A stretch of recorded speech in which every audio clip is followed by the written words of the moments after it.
the calves. Munchan, releasing. Kvachet, sometimes. Asamaye, at odd times. Krosha sanjataha saha. After this, when the head of the house is angry, Krishna begins to smile. Stayam, obtained by stealing. Swadu, very tasteful. Ati, eats. Ata, thus. Dadipayaha, pot of curd and milk. Kalpitahai, devised. Steyayogahai, by some sort of stealing process. Makan, to the monkeys. Bokshan, given to eat. Vipajati, divides their portion. Saha, the monkey. Chet, if. Not.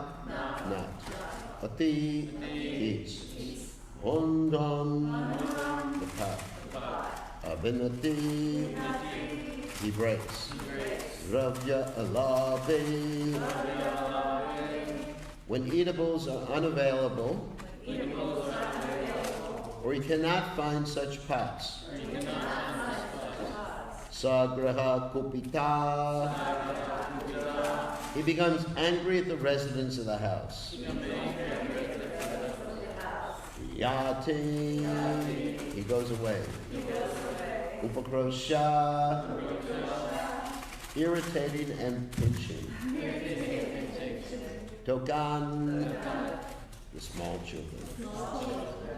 A translation.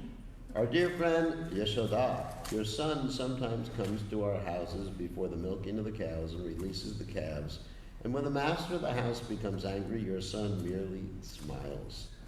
Sometimes he devises some process by which he steals palatable curd, butter, and milk, which he then eats and drinks. When the monkeys assemble, he divides it with them. And when the monkeys have their bellies so full that they won't take more, he breaks the pots. Sometimes, if he gets no opportunity to steal butter or milk from a house, he will be angry at the householders, and for his revenge, he will agitate the small children by pinching them. Then, when the children begin crying, Krishna will go away. So, you can repeat. My dear friend Yashoda, your son sometimes comes to our houses before the milking of the cows and releases the calves. And when the master of the house becomes angry, your son merely smiles. Sometimes he devises some process by which he steals palatable curd, butter and milk, which he then eats and drinks. When the monkeys assemble, he divides it with them. And when the monkeys have their bellies so full that they won't take more, he breaks the pots. Sometimes if he gets no opportunity to steal butter or milk from a house, he will be angry at the householders. And for his revenge, he will agitate the small children by pinching them. Then when the children begin crying, Krishna will go away. Okay, so purport by His Divine Grace, A.C. Bhaktivedanta Swami. Srila Prabhupada, Srila Prabhupada Ki Jai. The narration of Krishna's naughty childhood activities would be presented to Mother Yashoda in the form of complaints. Sometimes Krishna would enter the house of a neighbor, and if he found no one there, he would release the calves before the time for the cows to be milked. The calves are actually supposed to be released when their mothers are milked, but Krishna would release them before that time. And naturally, the calves would drink all the milk from their mothers. When the coward men saw this, they would chase Krishna and try to catch him, saying, "Here is Krishna doing mischief." But he would flee and enter another house where he would again devise some means to steal butter and curd. Then the coward men would again try to capture him, saying, "Here is the butter thief, better capture him." And they would be angry, but Krishna would simply smile and they would forget everything. Sometimes in their presence, he would begin eating the curd and butter. There was no need for Krishna to eat butter since his belly was always full, but he would try to eat it, or else he would break the pots and distribute the contents to the monkeys. In this way, Krishna was always engaged in mischief making. If in any house he could not find any butter or curd to steal, he would go into a room and agitate the small children sleeping there by pinching them. And when they cried, he would go away. Okay, interesting verse. So, Vatsamachan Vachit Asavaye Krosha Sanjata Vasaha Stayan Swatyat Yataktari Paya Kalpitai Stay Yogai Markan Vajam Vibhajati Sachenati Bandan Vinati Ravyala Besatraha Kupito Yatyupakrosha Tokan. So, Om Gana Tivanandasha Gananjana Shalakaya Chakshur Umiditayam Yena Tosmai Shikadvain Maha. So this of course is the famous description of Krishna as Makan Chor. Now of course, Makan Chor means the person who steals the butter. And this is actually one of the first things I heard before joining the Krishna conscious movement, and somehow or other he became extremely attracted by the mischievous activities of Krishna. So why is Krishna doing these things? I think we need to ask that question. And it's not because Krishna is in need of anything. Actually, one of the opulences of the Supreme Personality of Godhead is vairagya, or renunciation. We know about the 6 opulences, which we talked about the other day, but one of them is renunciation. In other words, he's not in need of anything. He doesn't need butter, and certainly he doesn't want or need to enjoy anything in this material world. So, and he doesn't want to cause pain to other living entities. So why is he doing these things in spite of not having those needs? Because, as we've spoken before, the Lord is apta kama. Whatever he desires, he gets. And all of his energies of Harasha Shakti, Vabhadaya Vishvite, Svabhavaki Jnana Balakriyacha. Krishna has multifarious energies, and all of his energies are first-class servants. And Krishna is also omniscient. I was listening to a class this morning that Prabhupada was giving. Not that I was giving. I was listening to a class that Prabhupada was giving, and Prabhupada was describing how Krishna is omniscient, but he appears as Chaitanya Mahaprabhu because he doesn't understand the love that Radharani has for him. He doesn't understand or experience the pleasure that Radharani has, and he doesn't see himself from her perspective. So then Prabhupada was contrasting Krishna's omniscience. If he's omniscient, why doesn't he know about these things? And then Prabhupada was speaking also about how, in one sense, Radha and Krishna are one, and then Prabhupada talked about Achincha Beta Beta Tattva philosophy, how they're one, they're the same, and different. Sometimes you hear Prabhupada say that something is absolutely the same, so like the sun and the sunshine are the same, and then from another perspective, they're different. This is really interesting. So you really need to understand this Achincha Beta Beta Tattva philosophy. So Krishna knows everything. That's true. He's omniscient. So how can we say he doesn't know? However, for the purpose, and also, Radharani is his energy. So why doesn't Krishna understand? But for the purpose of ras, ras means enjoyment. And now, ras, it doesn't mean relationship. It means a taste of a particular type of relationship. That's what it means. Like you say, the ras of a particular type of food, let's say lollipops. You don't know what a lollipop is. Anyway, they're sweet. So people, each and every part of your tongue has a different type of sensor to it. We call them taste buds. Nowadays, of course, I always use computer terminology.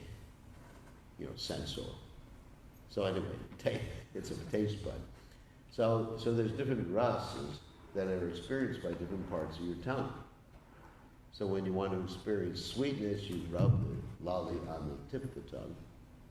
And I don't remember all the parts of the tongue. Maybe you're so more expert than me in enjoying the tongue. But anyway, somehow or other you rub different things in different parts.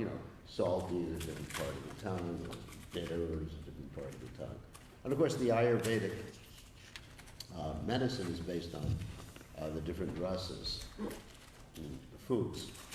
Food is your medicine, and food gives different rasas. So, anyway, but in this particular context, talking about Krishna's pastimes, and even talking about the exchange of rasas or exchange of tastes between living entities, Prabhupada comments that the living entities have to be of the same species, which is interesting. So sometimes people are experiencing or thinking that they're exchanging ras with their dog. I mean, they're experiencing a particular ras, and the dog is experiencing a particular ras. It's actually, the right pronunciation is ras, not ras. Ras is something different. That's a rasali, that's dance. Okay. So, but there's not an exchange. You understand? There's no exchange. Although you're thinking, let's take the example of someone gets a teddy bear. You're experiencing a particular ras by embracing your teddy bear. You know what a teddy bear is? Yeah. The girls all know. They all have like thousands of bears, alligators. So, but certainly the teddy bear is not experiencing any type of ras, is it? It's inanimate. It's just inanimate matter. So, to have an exchange of ras, there needs to be everyone of the same species. And that's the enjoyable thing. Those are loving exchanges that are happening there. So you may say, so how is Krishna exchanging ras with the monkeys? Because they're different species. No, they're not. Because Krishna's functioning on the spiritual platform. We're functioning on the material platform. So when you say to your dog, I love you, and the dog says back, ruff, or meow, that's a cat. So then there's no exchange, because you're functioning on the physical platform, the gross material platform. Although you think there's an exchange, it's your illusion. And even, of course, sometimes people talk about the men and women exchange, and as someone said, men are from Mars and women are from Venus. But anyway, and then it's really limited the exchange of ras, because everybody is thinking, when they're having a relationship with another, even in the human platform, they're thinking one thing and the person is thinking another thing. There's no real connection right there. There's no real connection. It's just like, Anyway, best it's a business deal. Sorry about that. This is a Yas comment. So anyway, so here's Krishna's, he's Rasa Raj. He's the king of rasa, and also he's enjoying all these different rasas, and the people are enjoying it. Even the baby who's crying here at the end here, is enjoying because he's being pinched by Krishna. And these people are all people are in the spiritual bodies. There's no material bodies.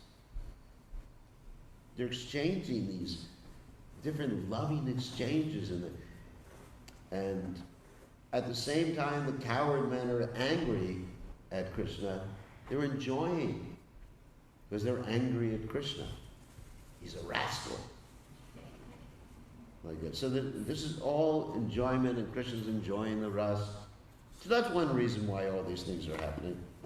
Another reason why Krishna is doing all these things is to teach us what the nature of God is, that God is actually the enjoyer of different activities. And another reason is to attract us to these wonderful pastimes. Just hearing about these things, the mind just becomes absorbed in hearing about Krishna doing these things. So anyway, so this is all enjoyment. And Krishna does these things also so that people will keep talking about him. I mean, how can you talk about the Brahman effulgence? I mean, how many discussions can you have about the Brahman effulgence? Not very attractive. Therefore, in the 12th chapter of the Gita, it's very interesting. The beginning of the 12th chapter of the Gita, Arjuna asks Krishna a very interesting question. Let's go to the 12th chapter so I can read it. It's called devotional service. Arjuna says, which is better, more perfect? Those who are doing your devotional service or those who worship Brahman, the unmanifested? And of course, Krishna does say those who engage in worshiping me are best. But he says those who worship the unmanifested. Now, I don't really know how you could worship the unmanifested. We find out the Sanskrit. Yeah, paripasate. Yeah, it's like worship. So those who worship the unmanifested, which lies beyond the perception of the senses, the all-pervading, inconceivable, unchanging, fixed, and immovable, the impersonal conception of the absolute truth by controlling the various senses, and being equally disposed to me, such person engage in welfare at last, in other words, the long process. And then text 5 is very important. Klesho dikatorastesham avyakta sapta chetasam avyakta hi katir dukam dehavat bir vakyate. Those whose minds are attached to the unmanifested and personal feature of the Supreme, advancement is very troublesome. To make progress in that discipline is always difficult for those who are embodied. So Krishna has given us a very easy way to achieve spiritual realization. Another verse is Rasa Varjam Rasa Prasad Param Krishna Vartate. By experiencing a higher taste, a higher pleasure, this is bhakti. Then one will automatically become detached from this material world. So here, so many wonderful pastimes of Krishna being described. Maybe we'll go on to the next verse. Because mostly this is descriptive here. Just wanted to give a little philosophy. So anyway, so Krishna doesn't need the butter. He doesn't need to do any things, but he does all these things because he's enjoying. I mean, just like ordinary children sometimes will very much enjoy teasing their parents or teasing the older people, isn't it? And it's a lot of enjoyment for a little child. And Krishna is always young like that, enjoying. All right, let's go on to the next verse. Text 30.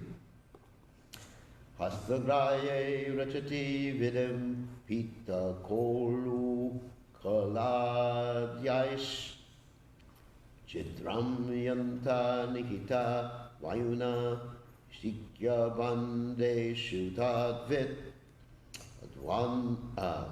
Dvantagare drita mane ganam swangam nartapadiham kale kopya yarhi griha krityeshu Yagrachita. When the milk and curd are kept high on a swing, hanging from the ceiling, and Krishna and Balaram cannot reach it, they arrange to reach it by piling up various planks and turning upside down the mortar for grinding spices. Being quite aware of the contents of a pot, they pick holes in it. While the elderly gopis go about their household affairs, Krishna and Balaram sometimes go into a dark room, brightening the place with valuable jewels and ornaments on their bodies and taking advantage of this light by stealing. Purport. Formerly in every household, yogurt and butter were kept for use in emergencies. But Krishna and Balaram would pile up planks if they could reach the pots, and then could pick holes in the pots with their hands so that the contents would leak out and they could drink it. This was another means for stealing butter and milk. When the butter and milk were kept in a dark room, Krishna and Balaram would go there and make the place bright with the valuable jewels on their bodies. On the whole, Krishna and Balaram engaged in stealing butter and milk from the neighborhood houses in many ways. It's also descriptive, but wonderful. I mean, who would not be attracted to these particular descriptions? The only persons who would not be attracted, according to the 4th verse of the 1st chapter of the 10th canto, is those who are meat eaters. That's a famous verse in the Bible. That's like the nutshell verse of the 10th canto. It says, those who are killers, pashubnat, they will not be attracted. So therefore, it's important for people to rise to the mode of goodness to be attracted to these things. Because sometimes if you read these descriptions to somebody in the mode of passion and ignorance, it just goes over their head. They can't understand it, they're not attracted to it. But if you're in the mode of goodness, then it's extremely attractive. So, anyway, it's a very important verse. I'd actually read that first, as long as we have the Srimad Bhagavatam here. So you can hear it, so understand. In other words, we don't want to explain these particular pastimes in depth to those who are killing camels. Of course, we do distribute the Krishna book because Prabhupada is so merciful, he's able to present these things in such a way that even those who are killing, Prabhupada is more merciful than Krishna himself. So this verse, of course, is an important verse. Nivrittatar Sharita Gimanat, Avoshadat Shotra Mano Vigamat, Kautamaslaga Guranavadat, Puman Vidajeta Vida Pashutnat. Glorification of the Supreme Personality of Godhead is performed in the Parampara system, that it is conveyed from spiritual masters to disciples. Such glorification is relished by those no longer interested in the false temporary glorification of this cosmic manifestation. Descriptions of the Lord are the right medicine for the conditioned soul undergoing repeated birth and death. Therefore, who will cease hearing such glorification of the Lord except a butcher or one who is killing his own self? I mean, it's so important that one actually gives up killing animals. So let's go on to the next verse. After that, these are all descriptive verses. Evam darsjan yushati kurute meganati nivastau steyopayar virachita kriti supratiko yataste itam stribi sabhaya nayanasri mukha lokani vir vyakyataharta Rahasita Mukina Yupalavum Aichat. When Krishna is caught in his naughty activities, the master of the house will say to him, "Oh, you are a thief," and artificially express anger at Krishna. Because Krishna is so attractive, you can't really be angry at him. Krishna will then reply, "I'm not a thief, you are a thief." Sometimes, being angry, Krishna passes urine and stool in a neat, clean place in our houses. Remember, Krishna's urine and stool is fragrant.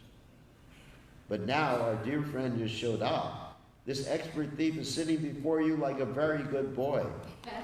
Sometimes all the gopis would look at Krishna sitting there, his eyes fearful, so that his mother would not chastise him. And when they saw Krishna's beautiful face, instead of chastising him, they would simply look upon his face and enjoy transcendental bliss. Mother Yashoda would mildly smile at all this fun, and she would not want to chastise her blessed transcendental child. So purport. Krishna's business in the neighborhood was not only to steal, but sometimes to pass stool and urine in a neat, clean house. When caught by the master of the house, Krishna would chastise him, saying, "You are a thief." Aside from being a thief in his childhood affairs, Krishna acted as an expert thief when he was young by attracting young girls and enjoying them in a rasa dance. This is Krishna's business. He is also violent, as a killer of many demons. Although mundane people like nonviolence and other such brilliant qualities, God, the absolute truth, being always the same, is good at any activities, even so-called immoral activities like stealing, killing, and violence. Krishna is always pure, and he is always the supreme absolute truth. Krishna may do anything supposedly abominable in material life, yet still he is attractive. Therefore his name is Krishna, meaning all attractive. This is the platform on which transcendental loving affairs and service are exchanged. Because of the features of Krishna's face, the mothers were so attracted they could not chastise him. Instead of chastising him, they smiled and enjoyed hearing of Krishna's activities. Thus the gopis remained satisfied, and Krishna enjoyed their happiness. Therefore, another name of Krishna is Gopi Jana Vallabha, because he invented such activities to please the gopis. So another point is, Krishna, and from another point of view, Krishna doesn't steal, because steal something means you don't own it. Like if I go to my house and I pick up my mobile phone, you can't say I'm stealing it, because it belongs to me. Well, it belongs to Krishna, actually. I mean, from one platform. So everything belongs to Krishna. Everything comes from Krishna. Ham sarvasya prabhu matak sarvam pravartate. And everything enters into Krishna.